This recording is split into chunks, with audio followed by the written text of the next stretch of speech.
మూడో ప్రపంచ యుద్ధం అంచున ఉన్నాము అంటున్న ట్రంప్ జోర్డాన్లోని తమ దేశ సైనిక స్థావరంపై డ్రోన్ దాడుల్లో 3 సైనికులు ప్రాణాలు కోల్పోవడాన్ని అమెరికా తీవ్రంగా పరిగణించింది. వీటికి ధీటుగా స్పందిస్తామని అధ్యక్షుడు జో బైడెన్ ఇప్పటికే హెచ్చరించారు. ఈ పరిణామాలపై స్పందించిన మాజీ అధ్యక్షుడు డొనాల్డ్ ట్రంప్ అగ్రరాజ్యానికి ఇదో భయంకరమైన రోజు అంటున్నారు. బైడెన్ విదేశీ విధానంపై తీవ్ర విమర్శలు గుప్పించారు ట్రంప్. అమెరికా బలహీనంగా మారిపోయిందని విమర్శించారు. మనం మూడో ప్రపంచ యుద్ధం అంచున ఉన్నామని హెచ్చరిస్తున్నారు. తాను అధ్యక్షుడిగా ఉంటే ఇటువంటి ఘటనలు చోటు చేసుకునేవి కాదంటున్నారు. బైడెన్ ప్రభుత్వ బలహీనత కారణంగా ఈ విషాదం చోటు చేసుకుంది. నేను అధ్యక్షుడిగా ఉండుంటే ఇటువంటివి సంభవించే అవకాశమే ఉండేది కాదు అంటున్నారు. యుక్రెయిన్ యుద్ధం కూడా జరిగేది కాదంటున్నారు. ప్రపంచవ్యాప్తంగా శాంతి నెలకొనేది.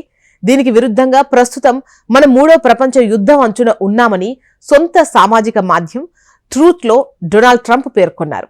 తాను పదవి నుంచి దిగిపోయే సమయానికి ఇరాన్ చాలా బలహీనంగా ఉండేదని, కానీ బైడెన్ వచ్చిన తర్వాత ఆ దేశానికి వేల కోట్ల డాలర్లు వెళ్తున్నాయని, తద్వారా మధ్యప్రాచ్యంలో రక్తపాతానికి కారణమవుతోందని ఆరోపించారు. ట్రంప్ చేసిన ఈ వ్యాఖ్యలను బైడెన్ ప్రభుత్వం తిప్పికొట్టింది. జాతీయ భద్రతను రాజకీయం చేయాలని ప్రయత్నిస్తోన్న వారి మాటలు అశాస్త్రీయంగా ఉన్నాయని పేర్కొంది. అంతేకాకుండా ఇటువంటివి దేశ భద్రతకు హానికరమని పేర్కొన్నారు. ఇదిలా ఉంటే సిరియా సరిహద్దులోని ఈశాన్య జోర్డాన్లో ఉన్నటువంటి అమెరికా సైనిక స్థావరంపై డ్రోన్ దాడి జరిగింది. ఆ ఘటనలో 3 సైనికులు ప్రాణాలు కోల్పోయారు. 34 మంది గాయపడ్డారు. వీరిలో 8 మంది పరిస్థితి విషమంగా ఉన్నట్లు తెలుస్తోంది. ఇరాన్ మద్దతున్న మిలిటెంట్ గ్రూపులు ఈ దాడికి పాల్పడ్డట్లు అమెరికా భావిస్తోంది. వీటిని ఖండించిన ఇరాన్ ఇందులో తమ ప్రమేయం లేదని చెబుతోంది.